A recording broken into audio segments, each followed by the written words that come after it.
Nós, a Europa, tem a ver com a Europa, tem a ver consigo. À sexta, uma reflexão sobre a atualidade europeia. Marco Teles, do Europe Direct de Madeira, está esta tarde connosco. Boa tarde. Boa tarde, Marta. Marco Teles, vamos voltar à conversa depois da ausência da passada semana e hoje há que assinalar um ano de comissão liderada por Ursula von der Leyen. Exatamente, portanto, isto seria ainda um festejo, no fundo, da semana passada, mas efetivamente estamos agora a celebrar em dezembro um ano da tomada de posse da Presidente da Comissão, Ursula von der Leyen, a primeira Presidente mulher. E, portanto, da sua equipa e como se sabe, um ano extremamente difícil. Sim, naturalmente, com a questão da pandemia, da crise económica e sanitária, o que obrigou, de facto, um trabalho, um esforço redobrado por parte desta equipa da Comissão em tentar se adaptar a esta situação. É tempo de fazer um balanço. É tempo de fazer balanço. Eu claro, sendo suspeito de falar, mas eu faria, obviamente, um balanço positivo. Naturalmente, acho que, de uma forma geral, percebemos que a Comissão, creio que, pelo menos para os cidadãos, de uma forma geral, aquilo que se destaca é o trabalho que a Comissão tem feito no sentido da coordenação nesta resposta à crise da pandemia. Por outra forma, como é óbvio, nenhum Estado-membro teria a capacidade por si só de alavancar todo este movimento, quer seja na produção das vacinas, quer seja desta coordenação, que realmente o trabalho da Comissão foi absolutamente necessário. Parece-me que a comunicação também é mais acessível por parte de Ursula von der Leyen e da Comissão. Também isso é verdade. Eu creio que a Marta está a referir um aspecto importante. Aliás, nós já tínhamos falado nesse assunto cá em setembro, quando foi o discurso sobre o Estado da União. E precisamente nessa altura já destacava esse aspecto. Há este cuidado por parte das instituições europeias de uma forma geral, mas acho que no caso de Ursula von der Leyen é mesmo perceptível. A forma como ela comunica, a própria comunicação, por exemplo, nas redes sociais por parte da Comissão, quer seja na produção de vídeos muito simples em que participa a própria Presidente da Comissão e que fala de forma como nós queremos ouvir, que seja perceptível, que seja compreensível. Serena, que também é importante nestes momentos que haja essa serenidade, e eu penso desse ponto de vista realmente a equipa tem sido muito bem sucedida. De resto, o que é que destacaria, Marco? Há várias coisas, desde logo destacar que o arranque da Comissão von der Leyen aconteceu praticamente com o lançamento do Pacto Ecológico Europeu, logo no dia 11 de dezembro, faz precisamente hoje um ano do seu lançamento. Houve também, depois, logo em fevereiro, a agenda para a construção do futuro digital da Europa, portanto, a parte do digital é extremamente importante e será aqui um complemento ao Pacto Ecológico Europeu. Em março, também a Comissão avançou com uma nova estratégia para a igualdade de género, portanto, a igualdade de género é algo que é uma preocupação constante e que está longe de estar resolvida e, portanto, é de salutar também esta estratégia. Depois, em abril, tivemos o lançamento do primeiro instrumento temporário para atenuar os riscos de desemprego, o programa conhecido como SUR, que, portanto, reúne um valor global de 100 mil milhões de euros. Houve depois também, já em maio, numa iniciativa da Comissão, a Conferência Doadores de Resposta Mundial ao Coronavírus, que permitiu angariar 7.400 milhões de euros para assegurar um acesso universal às vacinas, portanto um aspecto muito positivo. E depois tivemos também ainda em maio o lançamento do Next Generation EU, portanto o plano de recuperação. Tivemos também em setembro a tal proposta por parte de Ursula von der Leyen de uma redução das emissões de CO2 até 2030 e agora, no passado mês de novembro, foram lançados os alicerces para a chamada União Europeia da Saúde, que acho que decorre muito desta situação pandémica que estamos a viver e perceber que nós, Estados-membros e a União Europeia no geral, não estamos preparados nem para fazer face a esta pandemia, nem para outras que no futuro possam aparecer. Portanto, a ideia é, com tudo isto, nós aprendermos alguma coisa e estarmos melhor preparados para o futuro. Neste momento está ainda a decorrer a Cimeira da União Europeia. Um dos temas centrais é, sem dúvida, a chamada bazuca orçamental. Pois. Portanto, o dinheiro de ajuda, no fundo, aos Estados-membros, tendo em conta a situação pandémica. O famoso número de 1,8 mil milhões de euros, portanto, um número astronómico, que é um recorde, porque junta, de facto, o quadro financeiro plurianual, portanto, o quadro 2021-2027, o orçamento no fundo, aos 750 mil milhões que vêm do plano de recuperação decorrente desta crise. Portanto, todo esse montante, todo esse bolo que está a fazer falta neste momento e que precisamos urgentemente desse dinheiro para dar resposta à crise, estava de certa forma hipotecado com aquela resistência que sabemos que foi colocada pela Polónia e pela Hungria quando o Parlamento Europeu, e bem, exigiu que achava que a atribuição de fundos deveria estar associada ao cumprimento das obrigações de um Estado de Direito, de um verdadeiro Estado de Direito. Portanto, conseguiu ultrapassar-se essa situação, conseguiu-se ultrapassar esta semana, e eu creio que muito por mérito da presidência alemã, que está neste momento a decorrer, e portanto, obviamente, falarmos da presidência alemã, estamos a falar aqui do papel de Angela Merkel, não é? Que realmente, junto da Polónia e da Hungria, conseguiu desbloquear aqui a situação, que passou muito por anexar, no fundo, a chamada declaração política interpretativa da aplicação do mecanismo de Estado de Direito. Portanto, isto é uma forma de salvaguardar, também segundo a própria Polónia e a Hungria, que quer eles, quer eventualmente outro Estado-membro pudesse ser, digamos que, atacado apenas por uma motivação política ou de forma arbitrária. Portanto, com esta declaração política, no fundo, salvaguarda-se essa situação. Houve consenso à volta desta declaração. Portanto, o problema neste momento da aprovação do orçamento está felizmente ultrapassado. Portanto, luz verde, a situação está resolvida. E um segundo aspecto que decorre deste Conselho Europeu que há, de facto, a destacar, e também, obviamente, muito importante, foi a aceitação, no fundo, daquela proposta que Ursula von der Leyen já tinha adiantado, que é de reduzir os valores de emissões de CO2 para a atmosfera em pelo menos 55% até já 2030. Portanto, um período de 10 anos. Portanto, num período de 10 anos, o que implicará realmente um grande esforço e um grande empenho por parte de todos os Estados-membros, uns mais do que outros, porque obviamente nesta matéria alguns estarão numa situação mais favorável que outros, mas como Ursula von der Leyen disse muito bem, isto é um processo em que ninguém pode ficar para trás. Portanto, os que ficarem para trás porque eventualmente têm outras dificuldades ou têm economias ainda muito apoiadas, por exemplo, na exploração do carvão, existe inclusivamente um fundo de transição para ajudar essas economias no fundo a acompanhar e de forma que ninguém efetivamente fique para trás. E tudo com o objetivo de atingir a tal neutralidade climática em 2050. Em 2050, que é no fundo a grande meta do chamado Pacto Ecológico Europeu. Portanto, essa é a meta final e, portanto, esta será uma meta intermédia, digamos assim, já para 2030. E neste momento continua a falar-se do Brexit e do pós-Brexit. O acordo está difícil. Neste momento, ou não fosse esta situação, o Brexit realmente um processo muito especial, com sucessivos atrasos nas datas inicialmente previstas, em tudo, desde os momentos de saída, enfim, a gente recorda, o processo tem sido de facto complexo. E efetivamente seria até 31 de dezembro a data limite para chegarmos a um acordo comercial. Não havendo, há sempre esta possibilidade do não acordo, mas isto cria problemas enormes. Como é que fazemos se não houver um acordo logo no dia 1 de janeiro? Eu pergunto, o túnel da Mancha, o Eurotúnel é encerrado? Ficamos logo a partir do dia 1 com filas intermináveis do lado francês, do lado britânico, com caminhões para passar com mercadorias, com certificação de mercadorias retidas, enfim, isto é um processo complexo e, portanto, o que se optou foi neste Conselho Europeu não incluir este tema na ordem de trabalhos.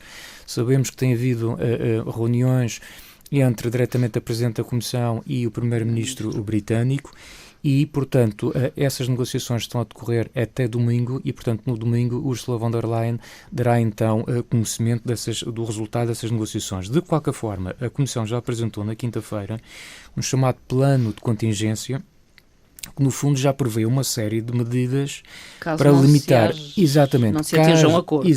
caso não se consiga alcançar esse acordo, evitar no fundo disrupções no tráfego aéreo, rodoviário, ferroviário, na própria atividade pescatória também, que é uma área sensível das negociações, e portanto permitir, por exemplo, ao nível dos acessos rodoviários e ferroviários no Eurotúnel, o que se prevê neste acordo, neste plano de contingência, é que pelo menos nos próximos 2 meses o Reino Unido e a França França possam chegar então a um acordo intercalar, digamos, que em termos de segurança e de certificação das mercadorias e, portanto, do controle também da parte dos passageiros. Portanto, será um plano, digamos, intermédio até chegarmos um remediar até haver uma situação mais conclusiva, não se pondo de lado, como é óbvio, que até domingo possa efetivamente chegar a esse acordo.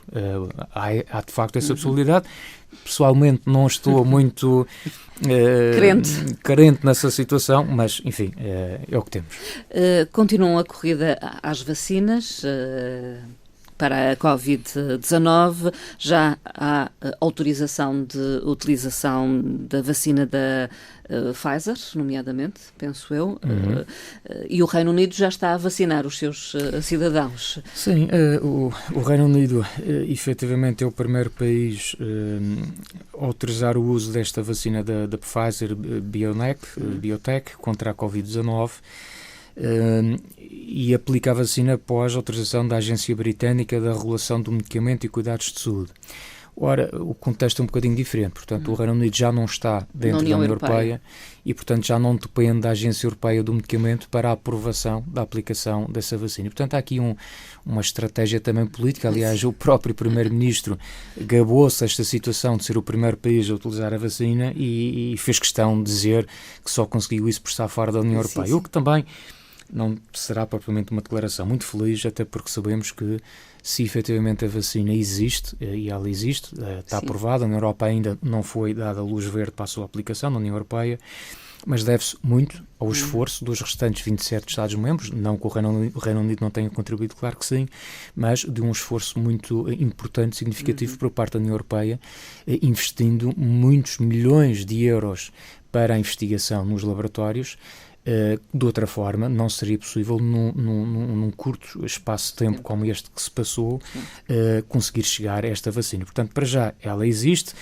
Prevê-se, por aquilo que circula, que a Agência Europeia do Medicamento venha a dar luz verde ainda neste mês de dezembro, para que depois, em janeiro, se iniciasse então a vacinação de forma concertada entre Estados-membros. Não faz muito sentido que um país começasse em janeiro, o outro em fevereiro, o outro em março, e, portanto, há de haver aqui uma estratégia depois devidamente concertada. Falava-se inclusivamente já nos dias 4, 5, não sei se isso avançará. De qualquer forma, é algo que já ficará na presidência portuguesa do Conselho da União Europeia. Que avança em janeiro. Que avança logo, precisamente, no dia 1. De qualquer forma, a preocupação neste momento é que este debate em torno das vacinas não distraiam as pessoas daquilo que verdadeiramente interessa, que é: a vacina está aí, mas ainda não foi aplicada. A pandemia existe, ela está, e, portanto, a vacina não resolve o problema,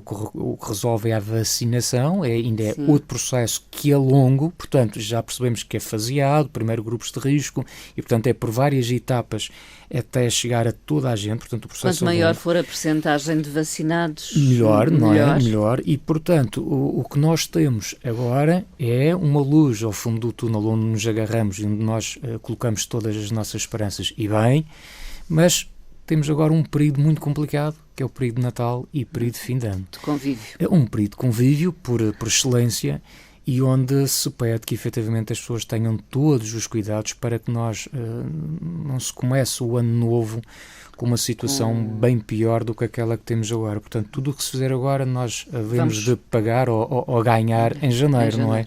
Mas temos que ter, e normalmente estas coisas, pelo bom senso, apenas não se resolvem. E por isso muitos Estados-membros optaram por situações muito restritivas, quer no dia, noite de Natal, quer na situação de fim de ano. Muitos deles, inclusivamente, praticamente aboliram a possibilidade de qualquer festa, qualquer celebração na questão do fim do ano. Portanto, aí os Estados-membros, cada um tem tomado a medida que acha mais conveniente, mas dou aqui apenas um exemplo, não de um país europeu, mas fora da Europa, o que aconteceu nos Estados Unidos com o Dia da Ação de Graças, a 26 de novembro, em que tivemos milhões de norte-americanos a passear de um lado para o outro, e passados 5 dias a linha da Covid começou realmente a disparar e, por exemplo, apenas num só dia restava-se qualquer coisa como 3 mil mortes num dia e 220 mil novos casos.